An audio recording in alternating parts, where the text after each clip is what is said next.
Hey everybody, coming at you with another sprite chart. This makes number 5 out of 6 as we ramp up toward the exam. This time we are talking about the effects of industrialization and the Enlightenment and the French Revolution on the early 19th century. So we're going to do a sprite chart. We're going to talk a little bit about the early 19th century, getting you ready for that test. All right, let's dig in. So this is the sprite chart that we're using this time. Early 19th century, effects of industrialization and Enlightenment. Years we're talking about are really short, 1815 to 1848, but they are pretty significant years. The 19th century is really full, right? And so there's a lot to talk about with this sprite chart. Remember that these sprite charts, you can use the one that is on your notebook paper. You can use the PDF that I put on Classroom. Just remember that these squares are not always the same size. And these are great for comparing things, great for contextualization. You should have them out in front of you as you take the exam. All right, so let's dig right in here with the social with S. So things are different. We used to have the ancient regime, the ancien regime, the old regime, the 3 system with the first estate, second estate, and third estate. No more.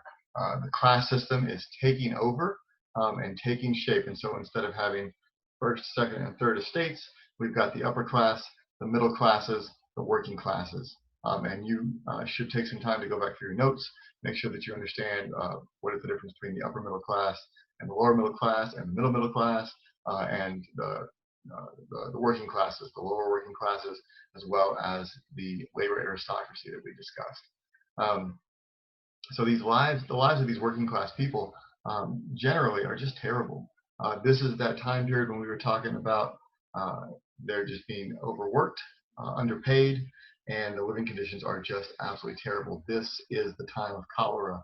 And so that is the picture to have in your head of the average urban worker during this time period. Long hours, little pay, terrible living conditions, and no social safety nets. If you're injured on the job, no unemployment. If you're sick, no sick days. If you don't show up because you're sick, you don't get paid. Bottom line. This is the time when we see child labor transferring from the farms to the factories.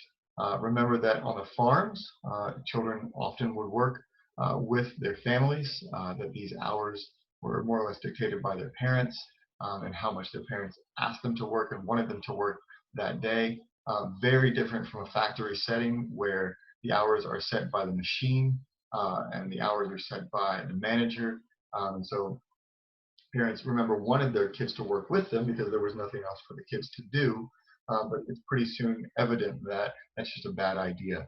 And eventually, here in the early 1800s and the first half of the 1800s, we see child labor being outlawed and age restrictions being put in and hours restrictions being put in.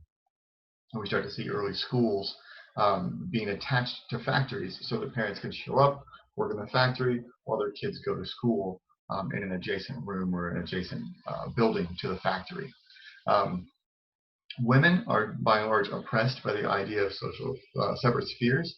Remember, this is that Rousseauian idea that women and men have different areas of expertise, that men should be out in the public, they should be the public face of the family, and that women should not be. They should be at home, being homemakers, being housewives, being mothers, creating that safe space for the man to come back from the rough and tumble environment of laissez-faire capitalism.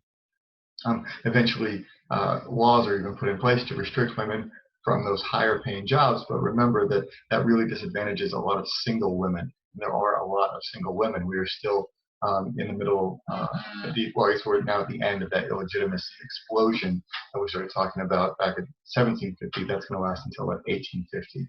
And that is going to more directly affect women and children than it would men. And so not a great time for women during this early 19th century, as women's rights, which had sort of peaked in the early French Revolution, are continuing to decline and will continue really to decline until the late 19th century and the early 20th century, where a lot of these women aren't going to get the right to vote until after World War I. And so it's really the high point of, I guess, men's rights, almost. Right. So let's move into the political spectrum. Speaking of rights, so the big words for this section are conservative, liberal, and radical. This is also high tide for conservatives. In 1815, we get the Congress of Vienna to reshape Europe after the Napoleonic period. You get the advent of the Concert of Europe. This is where the conservative governments of Europe agree to work together to fight liberalism, radicalism, and to prevent revolution. Remember, this is that point where the kings of Europe realize that the other kings are not their enemies, but that the other kings are their allies against their own people. Really, that the upper class or the first estate, or the upper class or the second estate should band together to try to protect their own rights as much as possible. And you see this as revolutions crop up. Other countries step in to help put them down. In Britain, we see the passage of the Corn Laws. This is a very open attempt by the rich to enrich themselves to great effect. And even though there's a ton of complaining, those who are doing the complaining are not the rich people. Those who are not the rich people don't have the right to vote. And so really things get worse and worse in Britain until the 1830s.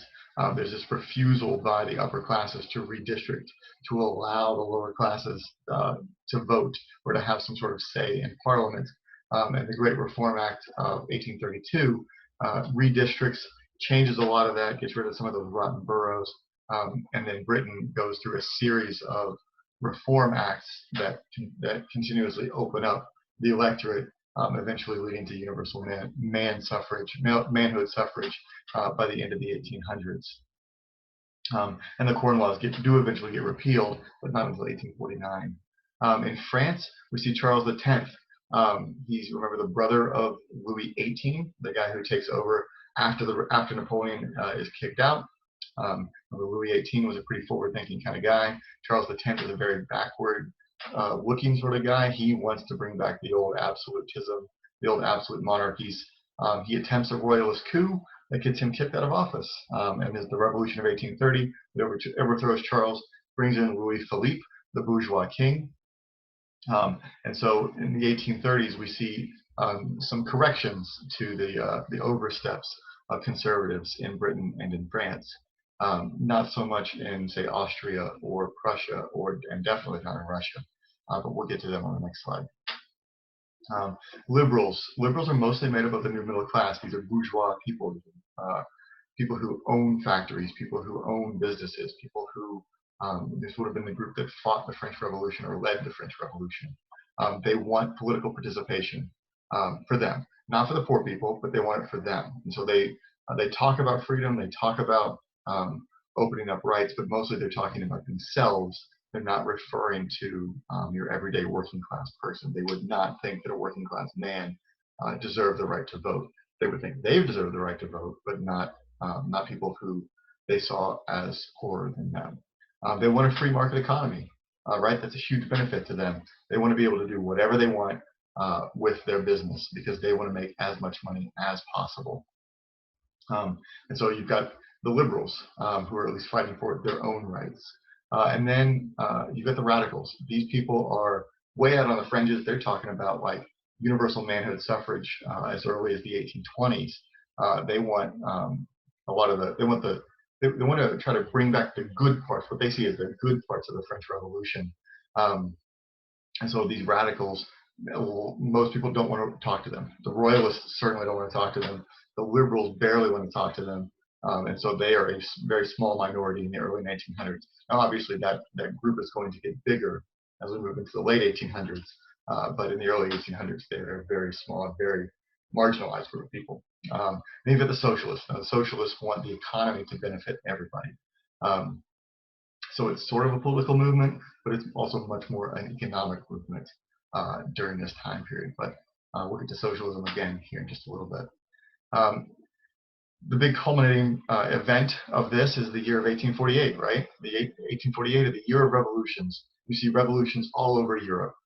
They're sparked by the early revolution early in 1848, the French against Louis Philippe, that brings about a republic, a brief republic, which of course is quickly ended after a few missteps, eventually going to be ended by Louis Napoleon, but brings about, at the moment, a republic. And so a lot of liberals across Europe are inspired by this. Radicals across Europe are inspired by this. And so liberals and radicals across Europe band together to push for a liberal constitution in their country, and greater electoral participation. And for a brief moment, almost all of these revolutions are successful. They run out the old king, or they get promises from the king for a constitution. Remember, kings don't want constitutions.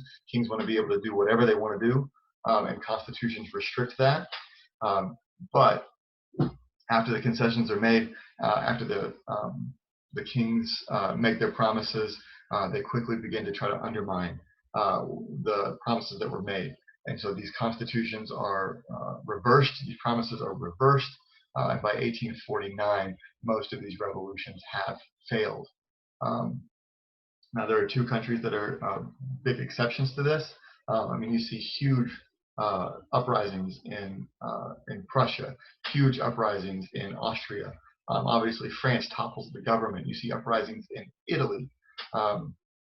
In Britain, there is no uprising because they started to make changes in the Reform Bill of 1832, and by and large, things are getting better there. And so there's really no push for revolution like you see in these other countries.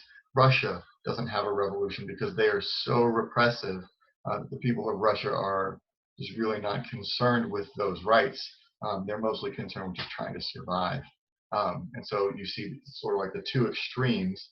The most liberal Britain and the least liberal Russia don't suffer from these revolutions like the rest of the continent does. All right.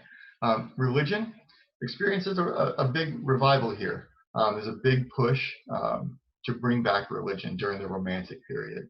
Remember, the Romantic period is this time period when people begin to look at science and say, hey, look, science can explain a lot of things, but it can't explain this, and it can't explain this. And so they use that as a reason to emphasize that there must be some sort of higher power. Also during this time period, the Pope in 1848, who had been an ally of a lot of liberals in Italy, is run out of town. And so the Pope becomes a force for conservatism that's going to last through this time period and into the next one.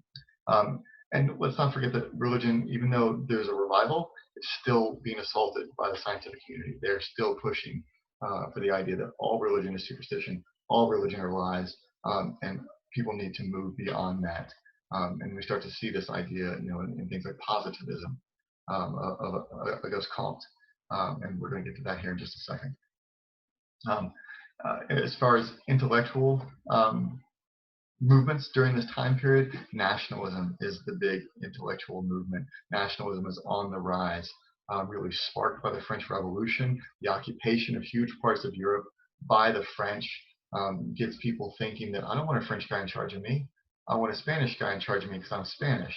And so that's this idea that nationalism, your people group is the best. Your people group is who should be in charge of you. That idea is on the rise. You've got the Romantic period, this large reaction to Enlightenment ideas that rationalism and intellectualism and logic should dominate everything. The Romantics instead push for this idea that you got to feel it. And again, that science can't explain everything. We can't explain everything rationally. Rationality only takes you so far, and then from there on, you got to go with a gut feeling, And we already talked about Rousseau's idea of separate spheres and how that really takes hold in the 1900s, and really to the disadvantage of women. And then as far as some of these new beliefs, capitalism is expanding with the ideas of Ricardo and Malthus. Ricardo is the iron law of wages. Malthus is the ideas of population is going to outstrip food supply, right? And so in a very Thanos type of thought process, Malthus believes that we need fewer people. We also get the rise of socialism, an economic and social force It's an intellectual movement that says that the economy can benefit everybody, that industrialization can benefit everybody if we just organize it the right way. So socialism and communism as well really come out to be sort of this blend of political and social and economic ideas put forward by guys like Saint-Simon, Fourier, and Robert Owen.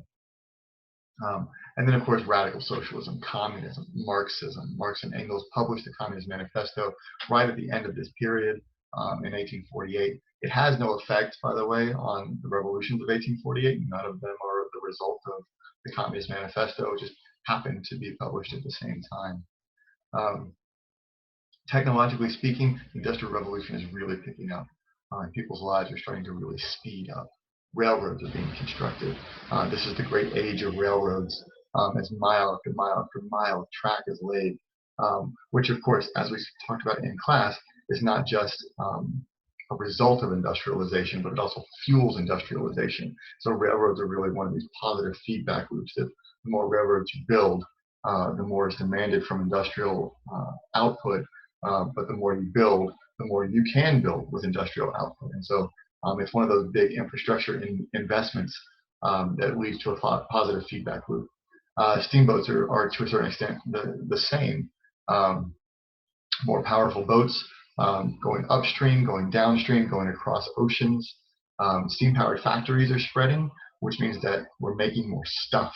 The industrial model is really taking hold in Britain, but in other places as well. And factories are just creating massive amounts of goods. This is that time when Britain just absolutely dominates, and the rest of the world is just trying to catch up. This is also the start of the domination of Europe over places like India and China, which used to dominate the global economy. And then this sort of this whole technological idea sort of culminates with the 1850 Crystal Palace exhibition in Britain, where and it's in the middle of London. It's in this great big glass and steel structure where the British really show off their industrial ability. And so we didn't talk a whole lot about that in class, but I wanted to make mention of it here because it does sort of some of the pinnacle of this time period as far as industrialization goes. Economically speaking, like I said, this is the great period of industrialization. Level of industrialization determines success. The more machines you have, the faster you can make stuff. The faster you can make stuff, the more you can sell. The more you can sell, the less your competition can sell. Global free trade replaces mercantilism, and the British are the ones really pushing this. The British are the ones who are pushing for free trade because they want to trade with the newly independent Latin American territories that used to be Spanish that are now free during this time period. They're the ones who are pushing free trade.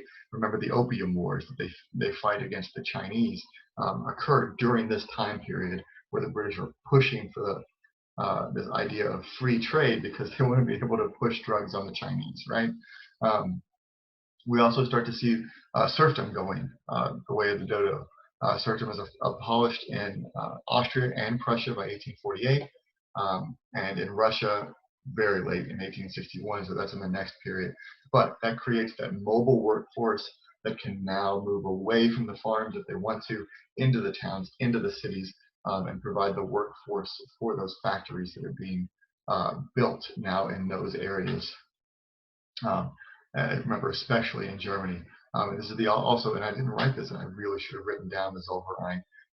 So you should definitely write down the Zollverein, which is established during this period that really helps the Germans industrialize in a way that they couldn't have if those trade barriers were there. But on a political sense, Prussia is a part of the Zollverein. Austria is not a part of the Zollverein. And as a result, Prussia is the one that's going to unify the German territories around it to the exclusion of Austria.